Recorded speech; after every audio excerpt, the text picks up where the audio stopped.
कैसे हैं सब लोग? आवाज आ रही है मेरी?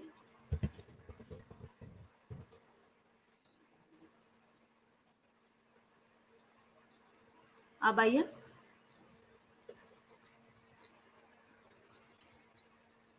अब तो आनी चाहिए।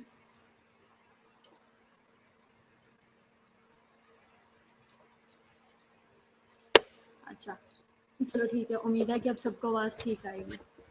ठीक है, हम अपना लेक्चर स्टार्ट करने लगे हैं। तो अभी इसकी रिवीजन की ज़रूरत तो नहीं है? हाँ जी, मैं भी ठीक हूँ, शुक्र है खुदा का। मौसम बहुत अच्छा है लाहौर में। जो लाहौर वाले हैं उनको तो पता है बारिश बहुत हो रही है, जो बाहर के हैं उनका आइडिया नहीं।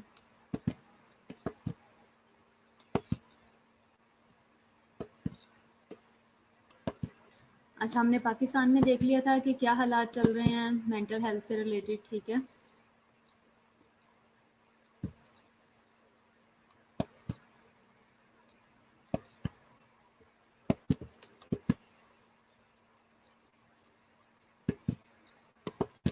ठीक है।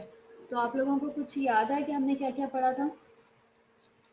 कोई ऐसी बात जो आप लोगों को अच्छी लगी हो मेंटल हेल्थ से रिलेटेड? हाँ जी, कोई बात आपको याद हो?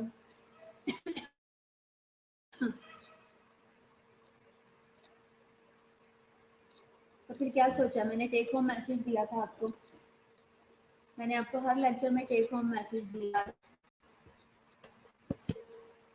कि एज अ नर्स आपने क्या करना है और as a normal human being आपने क्या करना है और बाकी लोगों के साथ कैसा डील करना है।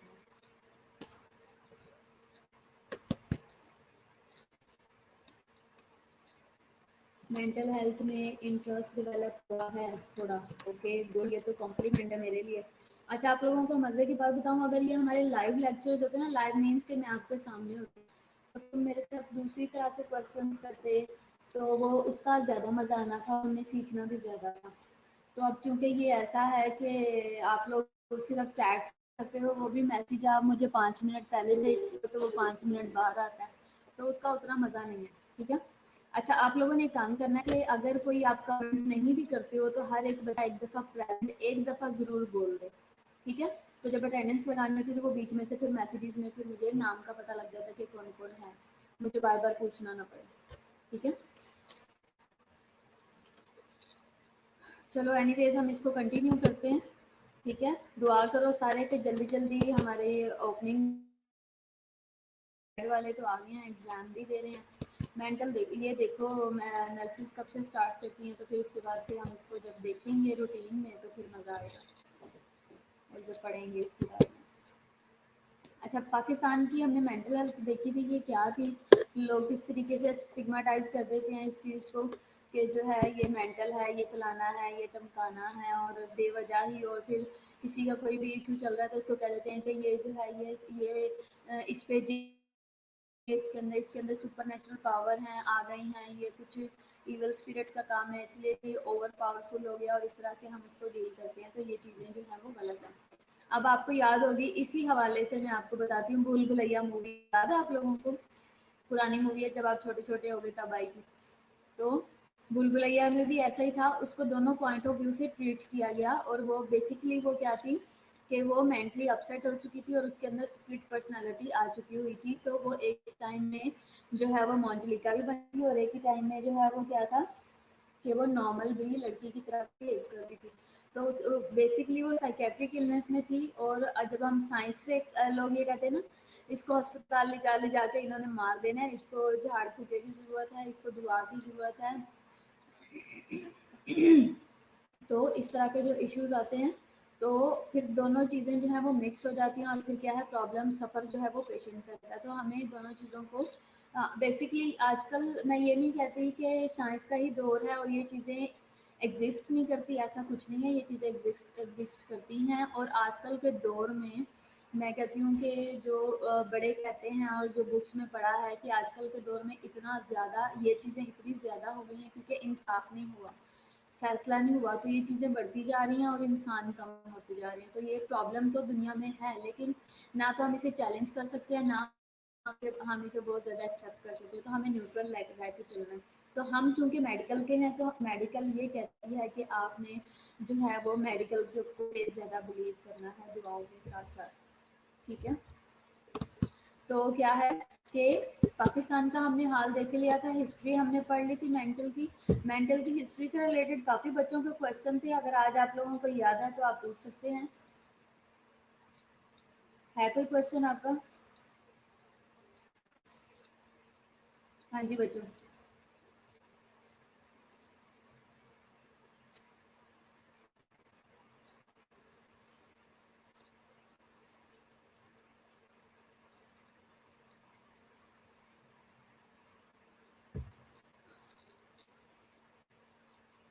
है कोई आपको हिस्ट्री से रिलेटेड क्वेश्चन?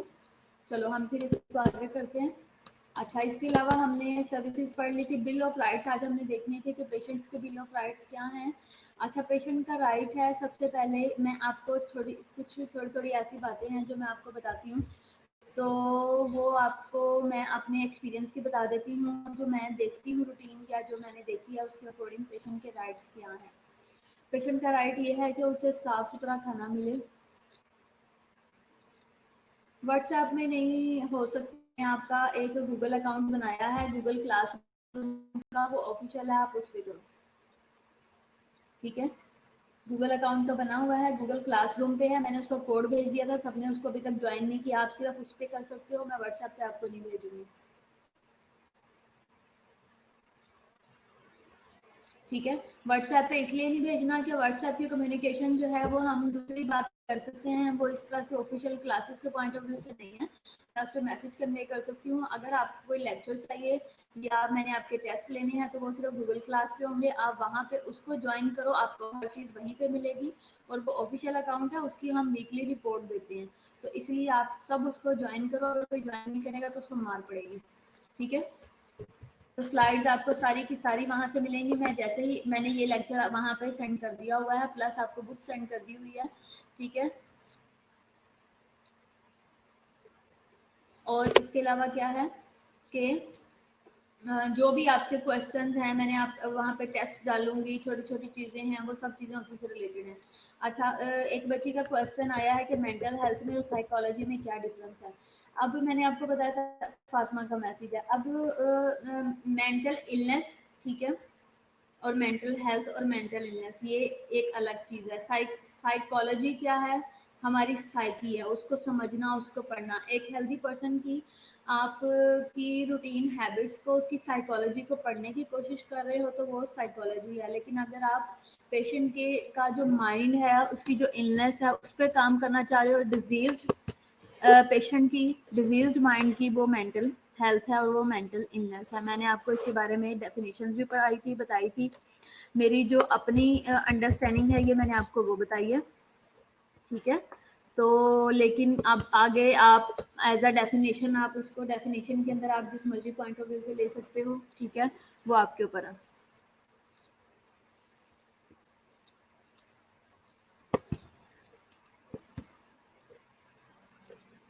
मैं आपको फिर भी इसकी डेफिनेशन बता देती हूँ कंप्लीट।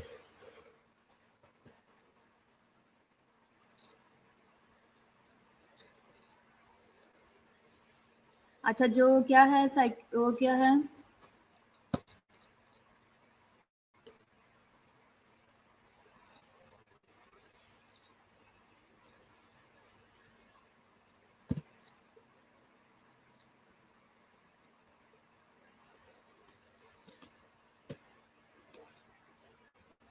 बेसिकली जो ब्रेन के अंदर चेंजेस आती हैं, जो थिंकिंग में जो डिजीज़ के बाद प्रॉब्लम्स आती हैं, उनको जो स्टडी किया जाता है, उन पे जो काम किया जाता है, वो मेंटल हेल्थ है, ठीक है? या वो मेंटल हेल्थ से रिलेटेड डॉक्टर्स या नर्सेज हैं, और जो साइकेट्रिस्ट हैं या साइकेट्री है, वो बेसिक माइंड की स्टडी है, ठीक है? या ब्रेन की स्टडी है, माइंड की थिंकिंग की, थॉट्स की स्टडी है, ठीक है? पेशेंट बिल ऑफ राइट्स क्या है? To be informed about benefits. Patient का राइट है कि उसे बेनिफिट्स के बारे में बताया जाए, उसे ये कंसीडर ना किया जाए कि ये मेंटल है, ये इन चीज़ों को समझ नहीं पाएगा, तो ये बिल्कुल रॉन्ग है। क्वालिफिकेशन ऑफ ऑल प्रोवाइडर्स बताने चाहिए हमें कि ये जो आपको जो आपको आपके लिए काम करने वाले हैं, जो आपको आपकी हेल्प करेंगे, आपके हेल्थ केयर प्रोफेशनल्स हैं, जो भी हेल्थ केयर प्रोवाइडर्स हैं, इनकी ये क्वालिफिकेशन है, ये आपके लिए इस तरीके से काम करेंगे। अवेलेबल ट्रीटमेंट ऑप्शंस के बारे में बताना चाहिए, ठीक है? अवेलेबल ट्रीटमेंट्स के बारे में आप पेशेंट को बताओगे, जैसे कि सपोज मैं आपको बताती हूँ कि ये प्रॉब्लम आती है कि जैसे अब आपको पूछा जाता है कि जैसे सपोज मैं आपको बताती हूँ, मैं पिछले दिनों बीमार थी, मुझे आईवी लाइन लगी हुई थी, ठीक है?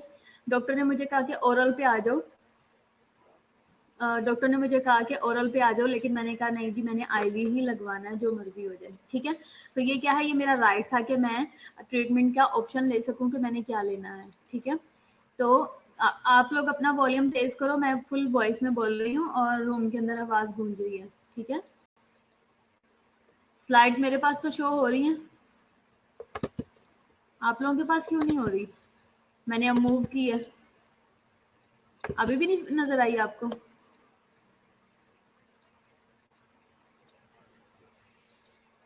अब आवाज ठीक है?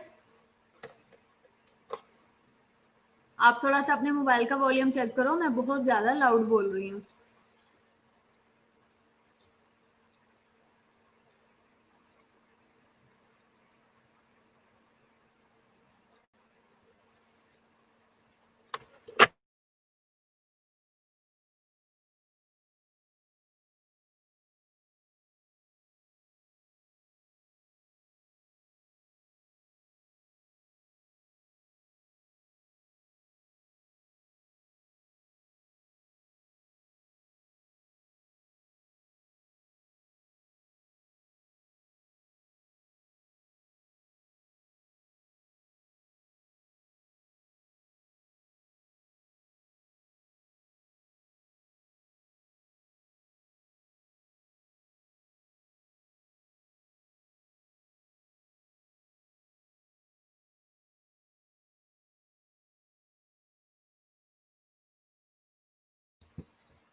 अब आइए नजर, अब स्लाइड नजर आ रही है?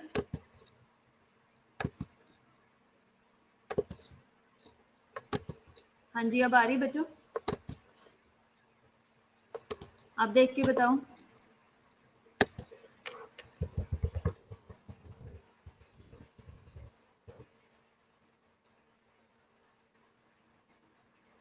अब ठीक है? चलो ठीक है, अब बोलना नहीं है किसी ने भी, अब ध्यान से लेक्चर सुनो, ठीक है? तो क्या है कि आपने क्या करना है कि पेशेंट का अवेलेबल ट्रीटमेंट के इससे रिलेटेड बताना है, लेकिन बेसिकली ऐसा होता नहीं है। ये ज़्यादातर जो हमारी एसओपीज बनी हुई हैं, हमारे जो रूल्स रेगुलेशन सेट हुए हैं, ये हुए हैं अकॉर्डिंग टू ये वर्ल्ड वाइड हुए हुए हैं, लेकिन इम्प्लीमेंटेशन बहुत सारी जगहों पे है और बहुत सारी जगहों पे नहीं है।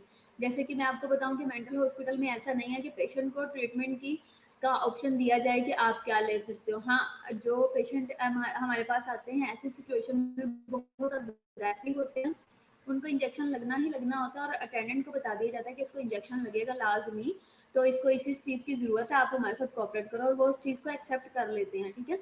लेकिन प्रॉब्लम कहाँ पे आती है, जो हमारे पास रूटीन में एडमिटेड होते हैं, वो हमें अटेंडेंट कहते भी हैं, डॉक्टर को भी कहते हैं इसे इंजेक्शन लगवा दो, तो वो फिर सोच समझ के लगवाया जाता है, बहुत ज़्यादा मेडिसिन भी नहीं दे सकते और देते भी नहीं है।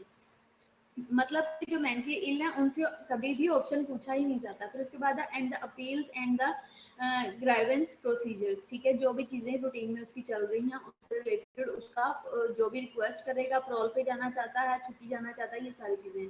कॉन्फिडेंशियलिटी रहना बहुत ज़रूरी है, कॉन्फिडेंशियलिटी है वो ब्रीच नहीं होनी चाहिए, लेकिन ऐसा होता नहीं है। कॉन्फिडेंशियलिटी जो है वो रखी जाती है सिर्फ और सिर्फ किन चीज़ों की, कि जो वो सीक्रेट बता जाते हैं वर्कर को। अब क्या है कि मेंटल में ये रूटीन है कि जो पेशेंट अटेंडेंट है ना पेशेंट के, उनको ये बता, अटेंडेंट वहाँ पे बोला जाता है जो बोर्ड बॉयज़ हैं उनको, जो पेशेंट के रिलेटिव आते हैं वो अंडर हैंड डॉक्टर को बताते हैं कि भाई हम इसको यहाँ छोड़ देंगे, हम वापस नहीं लेके जाएंगे। तो वो वर्कर को भी बता देते हैं भाई इसका एड्रेस हम गलत लिखवा रहे हैं, वर्कर थोड़े से पैसे लेके अपने हिसाब से काम चला देते हैं, ठीक है। तो वो फिर पेशेंट को वहाँ पे छोड़ के वापस कोई आता ही नहीं, आईडी कार्ड गलत दे जाते हैं, नंबर गलत दे जाते हैं, और फिर वो पेशेंट वहीं का वहीं रह जाता है। कॉन्फिडेंशियलिटी इस पॉइंट ऑफ व्यू से रखना ज़रूरी है कि जैसे अगर मैंने एक पेशेंट की बात सुनी है तो मैं बाकी पेशेंट्स को ना बताऊं। अगर किसी पेशेंट ने ये कहा कि मैं इस वजह से डिप्रेशन में हूँ कि मेरे साथ इस तरह का एक हादसा हुआ है, तो उसे उस टाइम में कॉन्फिडेंशियल उसको रखना ये मेरी रिस्पॉन्सिबिलिटी है, ना कि मैं सारे पेशेंट्स को, सारे वर्कर्स को बताऊं और फिर सारे बारी बारी पूछें, तो ये चीज़ गलत है। एक बंदा पहले ही डिप्रेशन में है और हम उसे लीक आउट करें तो वो गलत है। अब इसी तरह कॉन्फिडेंशियलिटी से रिलेटेड मैं आपको एक बात बताऊं कि एक हमारे पास थी इलेक्शन कमिश्नर, ठीक है, रिफत उसका, फरत उसका नाम था। तो इलेक्शन कमिश्नर जो थी उसका ये था 1921 इस तरह के स्केल से वो रिटायर हुई थी, और वो हमारे पास आई हुई थी और वो काफ़ी ज़्यादा अपसेट थी मेंटली। तो उसने क्या किया कि उसके पास ना तब किसी को पता नहीं था, उसकी बेटी आती थी उसके पास, और ऐसे ही घूमते फिरते कोई आया विजिट करने, जैसे हम हैं, आप गए हो, आपने जाके वहाँ पे देखा कि पेशेंट जो है वो एक बहुत बड़ी सेलिब्रिटी वहाँ पे रह रही है, एक बहुत बड़ी पावर एक बंदा वहाँ पे रह रहा है, तो आपने क्या किया, आपने उसका थोड़ा सा उसके बारे में लिखा, डिस्कस किया, अंकल आंटी के साथ किया, अम्मी अबू से किया, अम्मी अबू ने आगे किया शेयर अपने प्रोफेशनल्स के साथ, अपने लोगों के साथ। वहाँ से बात इस तरह से लीक आउट हुई और एक जो है वो प्रेस का बंदा आया और उसने आके उसके बारे में ना बेटा बन के या जिस तरीके से भी आता था और आके ना उससे इन्फॉर्मेशन लेता था, वो बताती थी अपनी सारी बात और अपनी सारी जायदाद उसके पास जो भी था वो शेयर करती थी सबके साथ, उसी के साथ उसको हर बात बताती थी। जब उसने उसका बैकग्राउंड देखा पूरा, उसकी सारा उसको सर्च किया, तो वो बहुत ही करोड़ों अरबोपति बंदी थी और उसके रिलेटिव ने कब्जा किया हुआ था सब चीज़ों पे और उसको वहाँ छोड़ा हुआ था। हाँ, तो फिर क्या किया उसने कि उसने उसका केस लड़ा और किसी को भी नहीं पता, उसकी फाइल लेके गया चोरी और उसका केस लड़ा और उसके सारे फैमिली मेंबर्स पे उसने केस कर दिया, ठीक है। और उसका नतीजा ये हुआ कि हॉस्पिटल को इस चीज़ का, हॉस्पिटल इसका जवाब दे था कि क्यों उसके साथ ऐसा हुआ। ऐसा हुआ मीन्स कि उसने क्यों जो है वो इसके साथ ज़्यादती क्यों हुई है और इसकी फ़ाइल कैसे गायब हुई। फैमिली मेंबर्स ने हमारे ऊपर केस किया कि तुम्हारे से कॉन्फिडेंशियल चीज़ बाहर कैसे गई। फ़ाइल, अब यहाँ पे कॉन्फिडेंशियलिटी की जब हम बात करें तो पेशेंट की फ़ाइल जो है वो एक इम्पोर्टेंट डॉक्यूमेंट है जो कि बाहर नहीं जाना चाहिए था, लेकिन वो नेग्लिजेंस की वजह से बाहर चला गया। और इससे भी इम्पोर्टेंट चीज़ ये है कि जितना भी मेंटल हॉस्पिटल का एक एक पेपर भी जो है वो सारे का सारा लीगल पेपर होता है, और ये वाले जितने भी पेशेंट्स होते हैं इनके हर एक डॉक्यूमेंट प्रॉपर अथॉरिटी के पास जाते हैं और पूरा बोर्ड बैठता है, इसलिए इनके किसी भी डॉक्यूमेंट पे, किसी वाइटल साइन पे हम किसी भी किस्म की नेग्लिजेंस या कोई भी हैंकी वैंकी नहीं कर सकते, क्योंकि वो बहुत ज़्यादा जो है वो लीगल डॉक्यूमेंट्स होते हैं उनकी फ़ाइल का एक एक पेपर, ठीक है, पेशेंट की एडमिशन फ़ाइल का। तो फिर इस तरीके से वो केस काफ़ी बड़ा, वो पेशेंट उसको ले गया वहाँ से, उसकी बेटी आती थी, उसने काफ़ी ज़्यादा काफ़ी वावेला मचा हॉस्पिटल में, वो कोर्ट कचहरी में केस चलते रहे, वो डॉक्टर जाता रहा, काफ़ी लंबा इसका काम हुआ। तो यहाँ पे कॉन्फिडेंशियलिटी ब्रीच हुई और पेशेंट से रिलेटेड भी इशू आए। फिर इसके बाद चॉइस ऑफ प्रोवाइडर्स क्या है, हम ले सकते हैं चॉइस ऑफ प्रोवाइडर्स, जैसे कि हमारे पास एक पेशेंट है वो आज भी एडमिट है, उसका ये है कि वो उसका हस्बैंड जो है वो बाहर होता है अमेरिका वगैरह में, वो गई थी पोस्टमार्टम साइकोसिस में। मैंने आपको बताया था कि साइकोसिस की एक वजह आपको बताई थी कि पोस्टमार्टम जो साइकोसिस होता है यानी कि आफ्टर डिलीवरी पेशेंट जो है काफ़ी ज़्यादा स्ट्रेस ले लेता है, जिसकी वजह से जो है वो साइकोसिस में चला जाता है, तो वो बहुत कम रिवर्ट होता है, वो बहुत डेंजरस होता है, ठीक है। तो वो उस तरह साइकोसिस में गई और वो आज भी वो फॉरेनर है, जब वो बोलती है तो वो उर्दू नहीं बोलती, वो इंग्लिश ही बोलती है। फॉरेनर मीन्स कि वो वहाँ की नेशनलिटी होल्डर है, लेकिन वो पाकिस्तानी थी, इस वजह से वो पाकिस्तान में ही एडमिट है, और जब वो उसका दिल करे तो उर्दू बोलती है इधर आओ रोटी दो, खाना दो। अदरवाइज वो बिल्कुल ही अपसेट है, मेंटली बहुत डिस्टर्ब है, बहुत ज़्यादा वो पेशेंट है, सवेयर वाली पेशेंट है। लेकिन आज भी जब वो जब बोलती है तो उसकी टोन बताती है कि मतलब वो अपनी क्या वो चीज़ थी अपने दौर में या अपने टाइम में। तो वो क्या है कि वो इस तरह से साइकोसिस में गई, और फिर उन लोगों ने ये किया हुआ है कि उन्होंने ये चूज़ किया हुआ है कि इसके ऊपर काम कौन करेगा। तो उसके ऊपर हमारे जो वर्कर हैं जो कि अच्छा, उसकी मैंने आपको रीजंस पहले पढ़ा चुकी हूँ, अब आप खुद देखना नोरिता, मैं आपको पहले पढ़ा चुकी हूँ, अभी हम इसको खत्म करेंगे, मैं आपको बाद में बताऊंगी। अच्छा, तो क्या हुआ कि उसके लिए फिर वो उन्होंने वर्कर डिसाइड किए हुए हैं, वो अपना उन्होंने एक प्राइवेट वर्कर रखा हुआ है, प्राइवेट उन्होंने फीमेल्स रखी हुई हैं। आम रूटीन की जो ड्यूटी शिफ्ट की जो वर्कर्स होती हैं, आपा आया लोग, उसके अलावा भी उनके ऊपर वर्कर्स प्राइवेट काम करने आती हैं, और वो तीनों शिफ्ट में आती हैं अलग अलग। तो उन्होंने चॉइस ऑफ प्रोवाइडर्स अपने दिए हुए हैं और प्रॉपर अथॉरिटी से साइन करवाए हुए हैं, ठीक है। ट्रीटमेंट जो है वो डिटरमिन की जाती है प्रोफेशनल से, नॉट थर्ड पार्टी। जो प्रोफेशनल है वो डिसाइड करेगा, बाहर से कोई बंदा आके नहीं बताएगा इसे क्या ट्रीटमेंट चाहिए, ये पेशेंट का बिल ऑफ राइट है। अब ऐसा भी तो हो सकता है ना कि जो पेशेंट का भाई या बहन है या कोई अंकल आंटी है, वो चाहता है पेशेंट मर जाए, तो वो किसी को बाहर से ला के गलत मेडिसिन भी तो दिलवा सकता है। ज़्यादातर जो मेंटल पेशेंट्स हैं उनका जायदाद का इशू होता है, ऑनर किलिंग के इश्यूज होते हैं, उनके इस तरह के इश्यूज होते हैं ज़्यादातर, जो कि प्रॉपर्टीज़ के होते हैं और जो है वो विल के होते हैं और पावर ऑफ अटर्नी के होते हैं, ज़्यादातर इश्यूज ये चलते हैं। इसके अलावा पैरिटी है कि कितने बच्चों से रिलेटेड ना कि क्या है। इसके अलावा नॉन डिस्क्रिमिनेशन होनी चाहिए। इसके अलावा ऑल बेनिफिट्स जो हैं वो with in scope of benefit plan होने चाहिए, यानी कि प्लान किया जाए कि किसको कितने। हमारा स्कोप ये है कि इनको गुड हाइजीन मिले, गुड ड्रेसेस मिले, अच्छा फूड मिले और अच्छी प्रैक्टिसेस हो इनको जो है।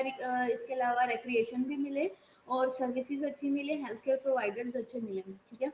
तो ये इस सब चीज़ों का प्लान किया जाएगा, स्कोप और बेनिफिट का प्लान किया जाए और फिर प्रॉपर बेनिफिट प्रोवाइड किए जाए।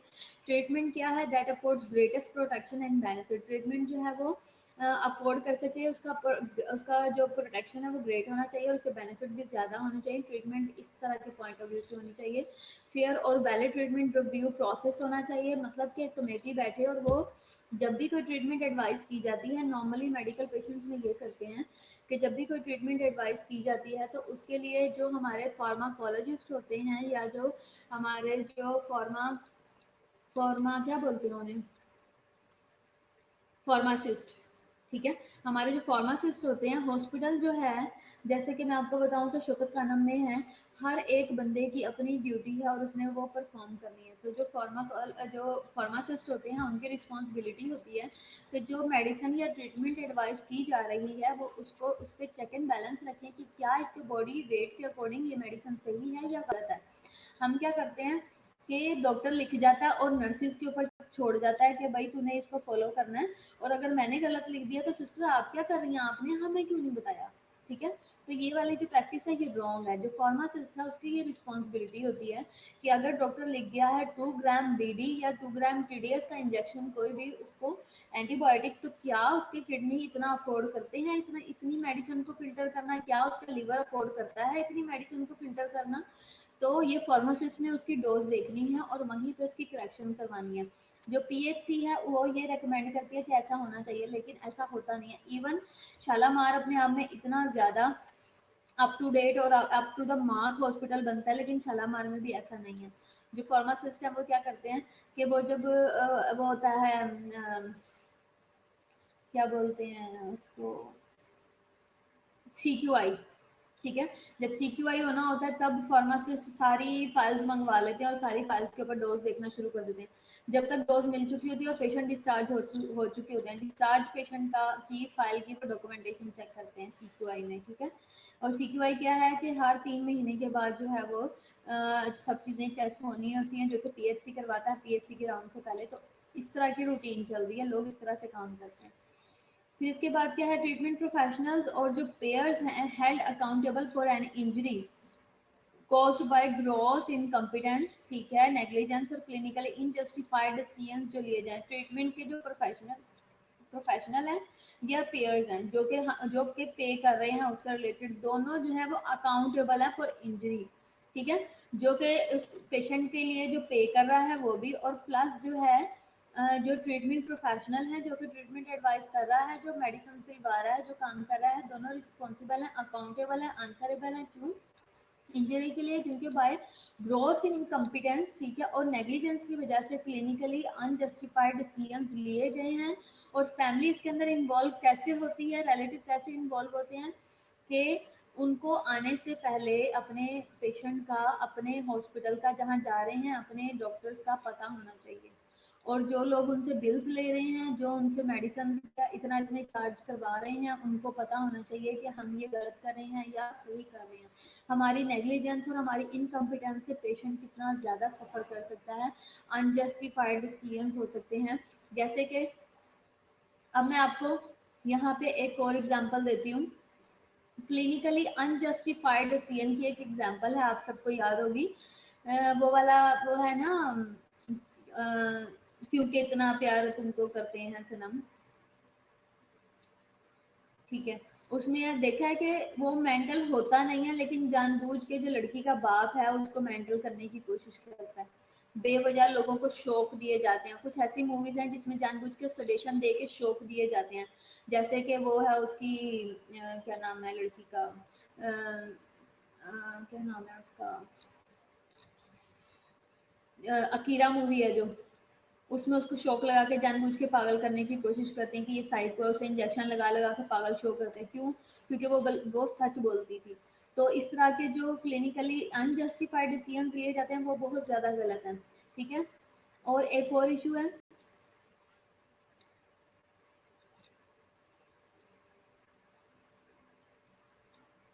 चलो मैं ये बाद में देखूंगी, ये बाद में डिस्कस करना मेरे साथ। ये जो आपके एड्रेस का इशू है ये आप गनी से डिस्कस कर लेना, ठीक है।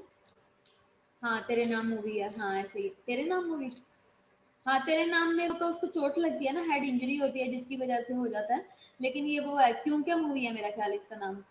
अच्छा, फिर इसके बाद क्या है कि इस तरह के जो इश्यूज आते हैं तो वो क्या है, वो अनजस्टिफाइड है। ये गलत हम करते हैं, ये हमारी नेग्लिजेंस भी होती है, और अगर नर्स इस गलत काम में साथ देती है तो वो गलत है। अब मैं आपको एक और बात बताऊं कि ऐसा भी होता है, अक्सर आपने फ्यूडल सिस्टम्स में देखा होगा, या जिनको जो बहुत होशियार चालाक होते हैं, गलत गलत जो पहले मिसकंडक्ट करते हैं और बाद में उस चीज़ को उस तरीके से ले लेते हैं। जैसे कि फॉर एग्जांपल आप ले लो कि एक जो है, अक्सर जब कोई बंदा मर्डर कर देता है और बहुत ज़्यादा मर्डर्स कर देता है, और जब वो बचाना चाहते हैं तो क्या करते हैं, उसके लिए आखिरी हरबा वो ये यूज़ करते हैं, जो बहुत पावर वाले लोग होते हैं वो ये हरबा यूज़ करते हैं, अपने वकील को खरीद लेते हैं, जज को खरीद लेते हैं, और उसको मेंटली इल शो करा देते हैं कि ये मेंटली अनस्टेबल है, और ये ऐसा इसलिए कर रहा है कि ये मेंटल है। तो वो मेंटल होने की वजह से वल्नरेबल काउंट होता है, और जितने भी वल्नरेबल लोग होते हैं उनको गवर्नमेंट या कोर्ट उनको पनिश नहीं कर सकता, स्पेशली फांसी के लिए।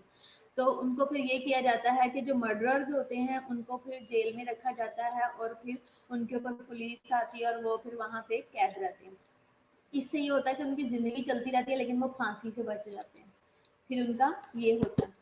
तो ये क्या है, ये भी गलत डिसीजन है। अगर कोई वाकई ही डिजर्व करता है तो वो किया जाए, अदरवाइज नहीं, ये गलत, एक रॉन्ग है, ठीक है। अब मैं आपको एक बात बताऊं कि एक हमारे पास पेशेंट है, वो आज भी है हमारे पास, उसका नाम है, वो शायद चली गई है। मतलब इस तरह की सिचुएशन है कि अब उसने, हाँ, उसने ये किया था कि उसने अपने मियाँ का, अपने बच्चों का कत्ल कर दिया था, ठीक है। उसने मर्डर किया, और मर्डर करने के बाद वहीं पे बैठी रही और गूंगी हो गई, ठीक है। उसने कहा कि मैं नहीं बोल सकती, ठीक है। उसने कहा मैं बोल नहीं सकती। अब हुआ क्या कि जब वहां पे पुलिस आई उसको पकड़ के लेगी, वो चुप रही, बोली नहीं, इतनी खामोश रही, इतनी खामोश होगी कि ये डिसाइड हो गया। अब गवर्नमेंट, और ये जो डॉक्यूमेंटेशन है और जो लीगल बातें होती हैं, इनमें गवर्नमेंट, ये जो कोर्ट होता है ये भी मजबूर होता है। जब तक कोई अपना बयान नहीं देगा, जब तक ये शो नहीं करेगा कि मैं ठीक हूँ और मैंने जो डिसीजन लिया मैंने खुद लिया और जो किया, तब तक कोर्ट कोई फैसला नहीं ले सकता। नहीं, मैं अब नहीं कर रही, मैं छुट्टियों पे हूँ। तो फिर क्या किया गवर्नमेंट ने, कोर्ट ने क्या किया कि उसको फिर मेंटल में भिजवा दिया। वो मेंटल में आ गई। मेंटल में वो सालों साल से रह रही है, बड़ी देर से रह रही है, और जब उसका ये डिसाइड हो गया कि अब चूंकि ये बेहतर हो चुकी है, अब ये ठीक है, उसके ऊपर पुलिस वाले ड्यूटी करते हैं उन लोगों के ऊपर। अब जब वो चूंकि ठीक हो चुकी है तो अब उसको सजा दी जाए। जब उसको सजा के लिए लेके गए हैं तो वहां पे वो बोली और कहती है कि सर आपको पता नहीं है मेंटल में क्या क्या होता है, वहां पे लोग ये करते हैं, ये करते हैं, ये करते हैं, आप मेंटल में आओ, आप ऐसे देखो वहां पे लोगों में ये हो रहा है, ज्यादतियां हो रही हैं, गलत काम हो रहे हैं, हमारे साथ बड़ा जुल्म हो रहा है। और फिर क्या हुआ कि कोर्ट ने उसकी सजा पेंडिंग कर दी और वो फिर वहां पे उसने चीखना चूखना शुरू कर दिया और अपने आप को दोबारा से मेंटल छोड़ दिया और अपनी फांसी से बच के वो फिर वापस आ गई। ठीक है, तो लोग क्या हैं, लोग सोच समझ के भी ऐसा करते हैं और इस चीज की आड़ में अपने आप को छुपाते हैं। ठीक है, अच्छा, राइट्स ऑफ क्लाइंट्स में क्या है, सिविल राइट्स है, people with the mental illness are guaranteed same rights under federal state laws as any other citizen. ठीक है, क्या है सिविल राइट, क्या है कि people with the mental illness are guaranteed same right, जो मेंटली इल होते हैं उनके भी सेम राइट होते हैं, ये गारंटीड है अंडर फेडरल या स्टेट लॉ के एज एनी अदर सिटीजन। जैसे बाकी सबको हकूक दिए गए हैं वैसे मेंटली इल पेशेंट के भी हैं, उन वो भी दुनिया में वैसे ही स्टैंड करते हैं। मैं बहुत ऊंचा बोल रही हूँ, मेरा गला दुख रहा है अब, तो अब आप अपने वॉल्यूम का कुछ करो। मैं वॉलंटरी जो एडमिशंस होते हैं कमिटमेंट के थ्रू, ये मेड विदाउट पेशेंट्स कंसर्न, जानबूझ के जो लोग हैं वो क्या करते हैं कि पेशेंट्स को जानबूझ के एडमिट करवा जाते हैं और लॉ के अगेंस्ट करवाते हैं, पेशेंट की कंसर्न के बगैर करवाते हैं। तो ये क्या है, ये इनवॉलंटरी एडमिशंस होते हैं। अब मैं आपको बताऊं कि लोग क्या करते हैं कि पेशेंट ज़्यादातर बेचारे ऐसे भी हैं कि जो कि ये कहते हैं कि मैं पागल नहीं हूँ, लेकिन आसपास के लोग उसको ये कहते हैं कि तू पागल है। बेसिकली उसका गुस्से का कंट्रोल नहीं है और वो उससे बर्दाश्त नहीं हो पा रहा। और जब वो गुस्सा करता है तो वो इतना करता है कि अगर वो अपने अंदर अगर थ्रेश होल्ड ना रखे, अगर अपने गुस्से को थोड़ा सा भी काबू ना करे तो वो सारी दुनिया को तोड़ फोड़ दे। तो जो इस तरह का गुस्सा है लोग उसको लेबल कर देते हैं कि ये मेंटल है, तो ये चीज़ गलत है। अब कुछ लोग बहुत इमोशनल होते हैं और कंट्रोल नहीं हो पाता, तो वो उनका बेसिकली उनका जो कोप करना है या स्ट्रेस को जो है वो स्ट्रेस से रिलेटेड उनकी जो कोपिंग पावर है वो कम है, इस तरह का प्रॉब्लम आता है। ठीक है, तो क्या है कि लेकिन वो मेंटल नहीं है। अब मेरे साथ एक स्टाफ थी, वो मेरे साथ पीआईसी में थी। ठीक है, वहां पे वो मेरे साथ जॉब करती थी और उसको सारे कहते थे ये साइको है, लेकिन मेरे साथ उसके बड़े अच्छे रिलेशन थे और सब उसको जो कहता था ना ये पागल है, हम कहते थे ये बेवकूफ है। लोग उसको ऐ नहीं कहते ये तो अच्छी खासी है, लोग पागल हैं ये ठीक है।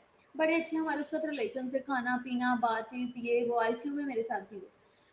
तो उसके बाद मैं ट्रांसफ़र करवा के मेंटल में आ गई। जब मैं मेंटल में आई हूँ तो एक दफ़ा उसकी फैमिली उसको एडमिशन करवा के गई थी मेंटल में और मैंने उसको वहाँ पे देखा। मुझे इतना दुख हुआ, मुझे इतनी तकलीफ हुई कि वो बंदी है जिसके साथ मैं बड़ी क्लोज थी और हम खाते पीते थे साथ। मैंने उसे देखा, मैंने कहा, उसका नाम सानिया था, मैंने कहा सानिया तुझे क्या हुआ है, तू यहाँ पे कैसे आई, क्या हुआ है, तेरे घर वाले आने छोड़ गए है ना। रोने लग गई। तो मैंने उसके बहन भाइयों को कहा, मैंने कहा क्या हुआ, कहते आपको नहीं पता ये दवाइयाँ भी खाती है, सारा कुछ है, ये छोड़ देती है तो ऐसी हो जाती है ये वो। तो यकीन ना हुआ, इतनी नॉर्मल सी बंदी थी वो और उसके लिए मैं बहुत ही हर्ट हुई। और वो फिर मेडिसिन खाती रही, फिर वो मेरे से अवॉइड करती थी क्योंकि वो इस चीज़ को ना पे कॉम्प्लेक्स में थी कि भाई ये मेरे साथ रहती थी, अब ये मेरे बारे में ऐसा सोचेगी।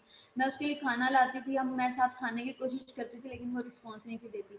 तो वो क्या है, वो अपनी कंडीशन में बहुत ज़्यादा अपसेट हो चुकी थी और वो ज़्यादा जा सकती थी। हुआ ये उसके साथ के, अब उसका ट्रिगर क्या था जिसने उसके माइंड पे इफेक्ट किया, वो ये था कि वो अपने भाई से बहुत प्यार करती थी। उसका भाई उसको लेने आया। पीआईसी की रूटीन बड़ी ख़राब है, वहाँ पे कोई लेने नहीं आता टाइम से, ओवर पे नहीं आता, ऑफ टाइम से नहीं होते, वहाँ पे बहुत ज़्यादा इश्यूज हैं टाइमिंग्स के। वहाँ पे जो है ना पंक्चुअलिटी बिल्कुल भी नहीं है पीआईसी में। ठीक है, जिस तरह से एडमिट करवाया था, उसकी मेडिसिन चल रही थी, वो बाकी सारे कहते थे मेंटल है लेकिन मुझे वो नहीं थी लगती, मुझे वो इमोशनल लगती थी बस। ठीक है, इमोशनल थी। बात सिर्फ ये है कि कुछ लोग संभाल जाते हैं अपनी फैमिली, अपने घर वालों को, अपने मेंबर्स को, कुछ नहीं संभाल पाते। अब उसका ये था जो उसको ट्रिगर हुआ, उसका प्रॉब्लम उस बच्ची का ये था कि उसका भाई धूप में खड़ा था और कोई वहाँ पे ओवर नहीं था ले रहा। मेंटल में जो पीआईसी में स्टाफ नर्सिस हैं वो इतनी साइको है ना कि अगले बंदे को वो जो है ना अग्रेसिव करने की कोई कसर नहीं छोड़ती। उसने जब किसी ने ओवर नहीं लिया ना तो गुस्से में उसने ना पेशेंट की फाइल उठा के फेंकी पूरे आईसीयू में। और वो उसने बहुत ज़्यादा शाउट किया और कहती है मेरा भाई तब से धूप में खड़ा है, कोई गार्ड उसको आगे भी नहीं आने दे रहा, वो इतना प्रॉब्लम है, वो बार बार मुझे कॉल कर रहा है, इतनी गर्मी है और तुम लोग कोई मेरे से ओवर नहीं ले रहा, मुझे तंग कर रहे हो। इस तरह का उसने बिहेव किया, चीज़ें उठा के फेंकी और चीखती चिल्लाती हुई वो बहुत से निकल गई। जस्ट उसने ये एक्ट किया है जिसपे उसको लेबल कर दिया गया, स्टिग्मा कर दिया गया बस। और घर में आपको पता है पूरी फैमिली में कोई एक बंदा होता है जो अग्रेसिव होता है। अब यहाँ पे फॉल्ट आता है पेरेंट्स का और फैमिली मेंबर्स का। अब आप में से कोई भी अगर बहुत अग्रेसिव है तो आज अपने आप को कंट्रोल करो, क्योंकि दुनिया जो है वो जीने नहीं देती। अपने अग्रेशन को कंट्रोल करो इस पॉइंट ऑफ व्यू से, अपनी हर चीज़ में जो है वो मॉडरेट हो, हर एक चीज़ को बैलेंस करो। ठीक है, मैंने बताया था कि बैलेंस जो है, इमोशंस का बैलेंस बहुत ज़रूरी है। लास्ट लेक्चर में हमने पढ़ा था कि इमोशन अगर बहुत ज़्यादा हो तो भी साइकिल लोग काउंट करते हैं, अगर बहुत कम हो तब भी। तो आपने बैलेंस रखना है। तो पेरेंट्स का काम होता है बेसिकली पेशेंट को वहाँ पे कंट्रोल करना, बंदे को वहाँ कंट्रोल करना जब वो अपनी लाइन को क्रॉस कर रहा है। ठीक है, जैसे कि माएँ कहती हैं, मैं किसी वक्त में बहुत अग्रेसिव थी और मेरी अम्मी कहती थी ये हम हैं जो तुझे टॉलरेट करती हैं, हर बंदा नहीं टॉलरेट करता। और वो जब मैं ट्रेनिंग में मैंने आना था और वो बात मैंने दिमाग में लिख ली कि वाकई ही कि माँ बाप और घर वाले ही कंट्रोल करते हैं, हर बंदा टॉलरेट नहीं करता। ठीक है, तो क्या है कि नेसेसरी है कि when person is in danger, जब डेंजर में है, टू सेल्फ और अदर्स, अपने आप को या दूसरों को नुकसान पहुंचा सकता है, और unable to meet basic needs as a result of psychiatric condition, जो साइकेट्रिक कंडीशन है उसमें उसकी जो बेसिक नीड्स हैं उसको नहीं मिल रही, तब जाके उसके ब्रेन पे इफेक्ट होगा। अब उसकी बेसिक नीड्स क्या हैं? अगर कोई रो रहा है तो उसे प्यार से चुप कराओ, उसको कितनी ज़रूरत है। अगर कोई परेशान है तो उसको आप तसल्ली दो, ठीक है, उसका सहारा बनो। तो ये छोटी छोटी सी चीज़ें हैं जो कि किसी की जिंदगियां बचा सकती हैं। ठीक है, a person can be detain किया जा सकता है इन अ psychiatric facility for 48 to 72 hours on an emergency basis, ठीक है, until a hearing can be conducted to determine whether or not he or she should be committed to a facility for treatment। ठीक है, हम patient को जो कि mentally ill है उससे रिलेटेड लॉ क्या कहता है, हम उससे 48 टू 72 आवर्स के लिए सिर्फ 2 से 3 दिन के लिए अपने पास जेल में इमरजेंसी सिचुएशन में रख सकते हैं जब तक कि उसकी हेयरिंग नहीं होती। हेयरिंग का मतलब कोर्ट में जाके उसकी सुनवाई नहीं होती, और जब हो जाएगी और जब तक कोई ट्रीटमेंट नहीं आती, जब तक कोई कमेटी नहीं बैठती और ये डिसाइड नहीं होता कि इसे मेडिकल फैसिलिटी की जरूरत है, तब तक उसे अपने पास रख सकते हैं। ठीक है, क्या है फिर इसके बाद, अब ये बेसिकली ये रूल क्या है। ठीक है, अब मैं आपको इससे रिलेटेड, क्योंकि मैंने ये चीज़ें देखी हुई हैं तो इसलिए मैं इनको आपके इन बातों से रिलेटेड लॉ के साथ आपको मैच करके बता सकती हूँ। अब जैसे हमारे पास काफ़ी ज़्यादा फीमेल्स और मेल्स ऐसे आते थे जिनको पुलिस लेके आती थी।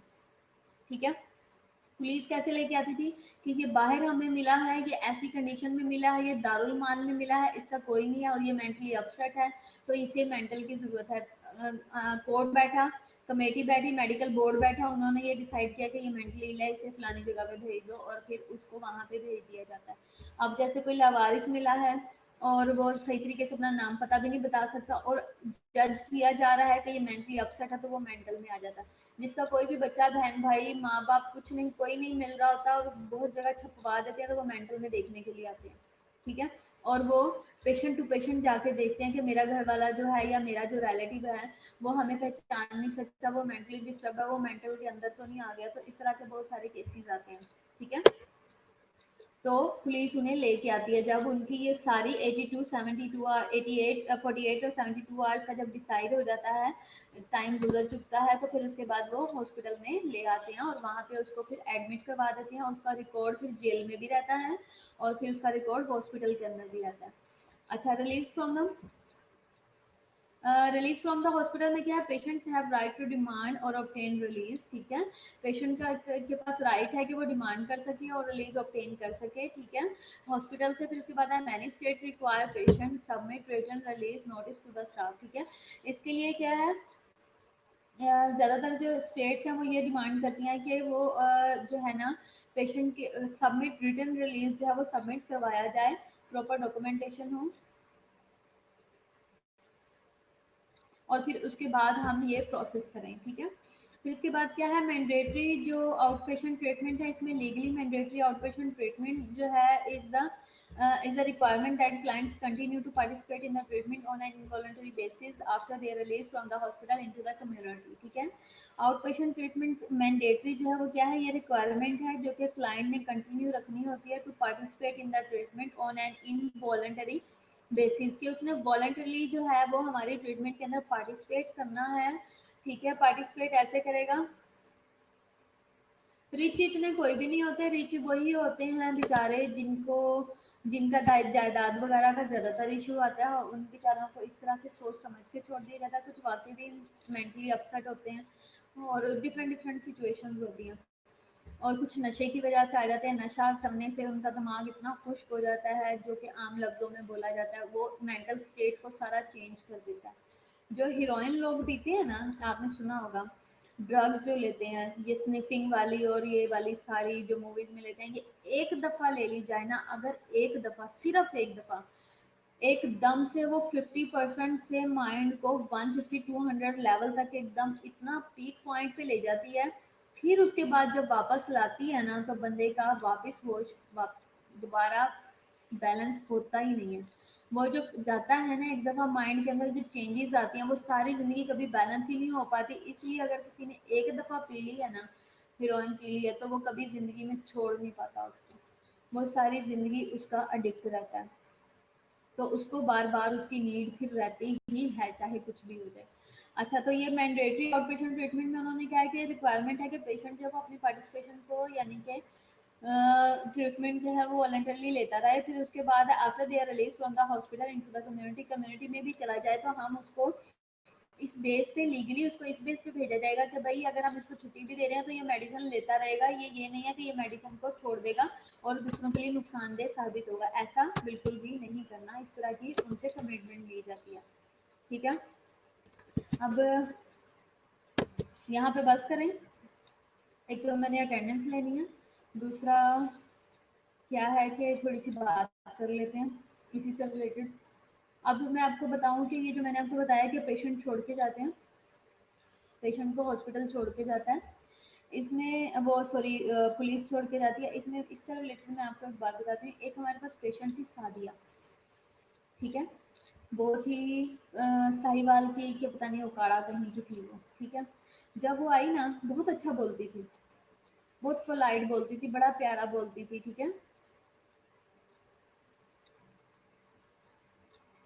मैं मेंटल में ज़्यादा किसी रीज़न से जाते हैं, मेंटली इलनेस के साथ ही जाते हैं। जिनको प्रॉब्लम होती है, कुछ बेचारे ऐसे भी होते हैं जिनको वाकई इशू होता है, और कुछ ऐसे होते हैं जिनको कुछ ज़्यादा होते हैं, इशू से भिजवाया जाता है। सबके कोई ना कोई इशू चल रहे होते हैं, लोगों का अग्रेशन लेवल बहुत ज़्यादा होता है, एडिक्ट भी होते हैं, एडिक्शन वार्ड बन गई है, एडिक्शन में लोग बहुत ज़्यादा आ रहे हैं, इस तरह के इशू है। अच्छा, तो क्या था कि जब वो आई तो उसका बिहेव वगैरह इतना अच्छा था कि हमें लगता नहीं था कि वो मेंटल है। हमें लगा कि ये ना जैसे लावारिस भी होते हैं जो गुम जाते हैं, दारुल माल में दे जाते हैं, उनको भी मेंटल में छोड़ जाते हैं बाजूकात। तो वो जब आई, उसको पुलिस छोड़ के गई थी, उसको देख के ना बड़ा मुझे ऐसे फील होता था कि जैसे ना बेचारी के साथ कोई ज्यादती ना हुई हो, जेल में कोई गलत मिसहैप ना हुआ हो।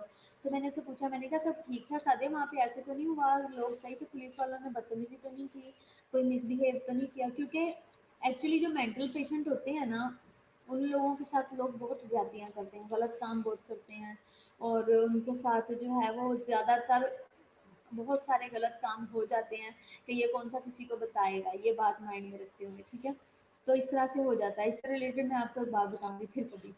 अच्छा, तो क्या हुआ कि उसके उससे मैं ऐसे पूछती थी, वो कहती थी नहीं सब बहुत अच्छे थे, सबने बहुत अच्छा किया, मैं लड़कियों वाली जेल में थी, ये वो इस तरह उसने बताया। एक दिन मैंने उससे पूछा, मैंने कहा साथी तुम्हारा घर किधर है, अपना घर बताओ। उसने मुझे अपना घर बताया। मैंने ना अपनी एक सीनियर बाजी थी जो सिस्टर की हेड नर्स थी, मैंने उससे बात की, मैंने कहा ऐसे ऐसे एक बंदी है, उसका घर फलानी जगह पे है, तो मेरा क्या, वो कहती, मैंने से कहा तुम्हें तुम्हारे घर भिजवा दूँ? कहती हाँ भिजवा दो। मैंने अपनी सीनियर से बात की, मैंने कहा सिस्टर ऐसे ऐसे है, तो क्या हम उसे उसका क्या कर सकती हूँ, मैं मेरा बड़ा दिल करता है मैं उसे घर भिजवा दूँ। तो उन्होंने मुझे कहा कि कहाँ है, मैंने उसे घर बताया भी, वो पाड़ा फलानी जगह पे है। कहती अच्छा वहाँ तो मेरा भाई रहता है और शायद मोहल्ला भी वही है, तो मुझे एड्रेस बता। उसने क्या बताया, तो मैं इसको भिजवा दूंगी। मैंने कहा ठीक है। उसने ना, बच्ची ने मेरे साथ सही तरह पार्टिसिपेट किया कि वो वाकई जाना चाहती है। उसने मुझे एड्रेस और अपने भाइयों का नाम, अपने घर का नाम और पता बिल्कुल ठीक बताया। अब यहाँ से आप बात को नोट करो कि उसने मुझे ठीक बताया, तो पुलिस को क्यों नहीं ठीक बताया?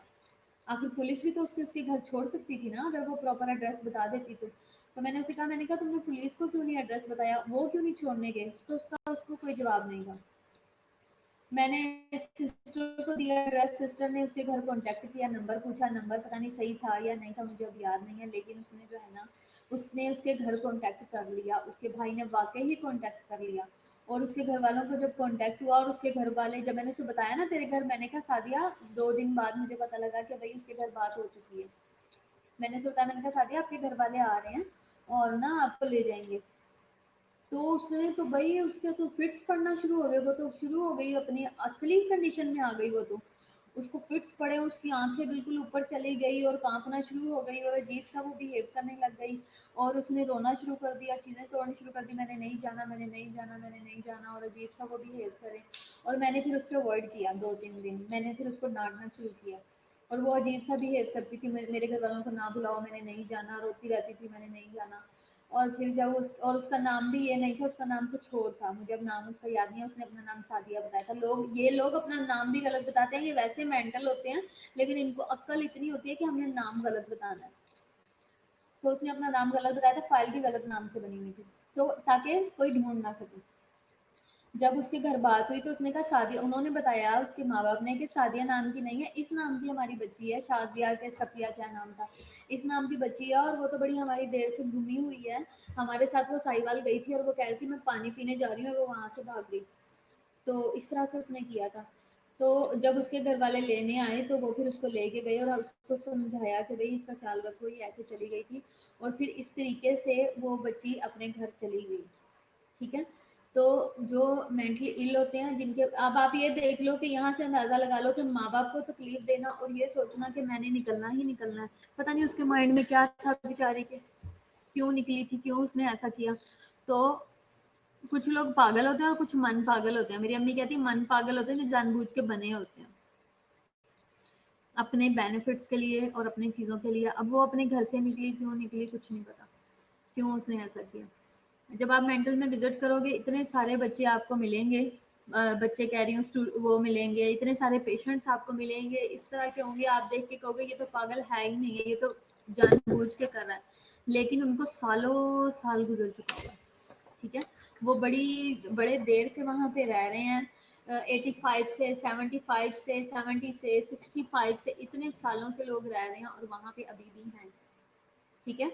तो बताने का मकसद ये है कि रिलेटिव छोड़ गए हैं लेकिन वो वहाँ पे रह रहे हैं, स्टिल रह रहे हैं और अपना काम कर, अपने रूटीन में रह रहे हैं और वो हो चुके हुए हैं डिपेंडेंट हॉस्पिटल के। अगर वो हॉस्पिटल से चले भी जाएं तो उनका कोई करने सुनने वाला नहीं है। एक बच्चा था वहाँ पे, उस टाइम में वो बच्चा था लेकिन अभी वो काफ़ी एजड हो चुका हुआ था। वो छोटा सा था और उसको एपिलेप्सी थी, उसको एपिलेप्टिक फिक्स पड़ते थे, घर वालों ने फेंक दिया था यहाँ वहाँ। छोटा सा था तब आया था और अब वो काफ़ी एजड हो चुका था, बूढ़ा हो चुका हुआ था और वो वहीं पे ही मर गया, उसको कभी कोई लेने नहीं आया। जितनी उसकी एज थी उतने साल उसको हो चुके थे, तो राउंड अबाउट उसको 40 ईयर्स हो चुके थे वहाँ पे, 40 से अबव होंगे, कम नहीं होंगे। तो इस तरह की सिचुएशन भी होती है। हनान है, हनान भी मुझे नज़र आया। अफरस है, हाँ अफरा सैब है, जिशान है, मीरब है, एमन है, अनीज़ा है, रज़ा है, जवेरिया है, मुबीन है।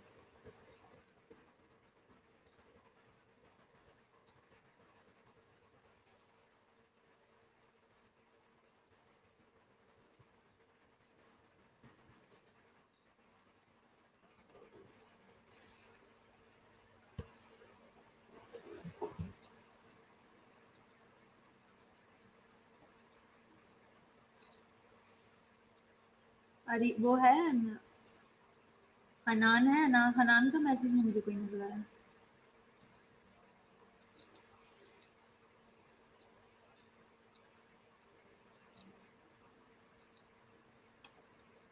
ठीक है, कोई क्वेश्चन है तो आप लोग पूछ सकते हो। मज़ा आता है लेक्चर का या नहीं? एक अरीज है और एक अरीज फातिमा है। अरीज फातिमा कौन? अरूज फातिमा लिखा है, अरीज फातिमा कौन है?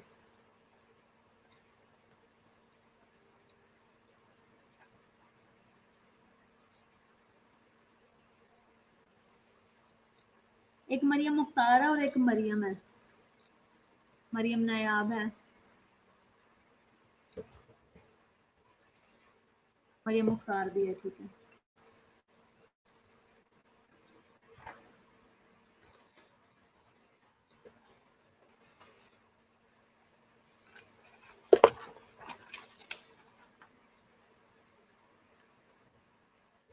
क्या है अरीज फातिमा का? अरीज फातिमा, अरीज सलीम और अरूज। अरीज फातिमा और अरूज, यहाँ पे मेरे पास अरूज फातिमा है और अरीज फातिमा है जिसका 11 और 12 है, और एक अरीज सलीम है। अरीज सलीम है, ठीक है।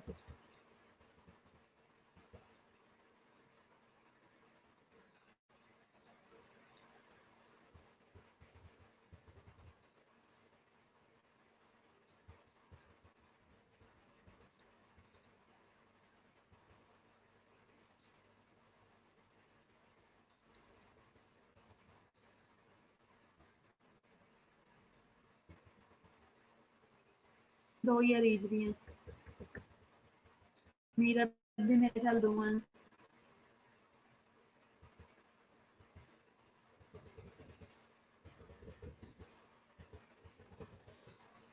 ठीक है, अब आप लोगों के बाय फेस मुझे 2-4 लोग ही पता हैं, ज़्यादा का पता नहीं है। जब अब आप लोग मिलोगे तो फिर पता लगेगा।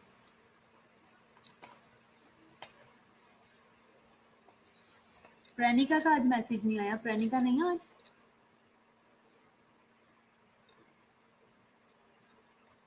रिमशा, रिमशा दो हैं, प्रेनिका।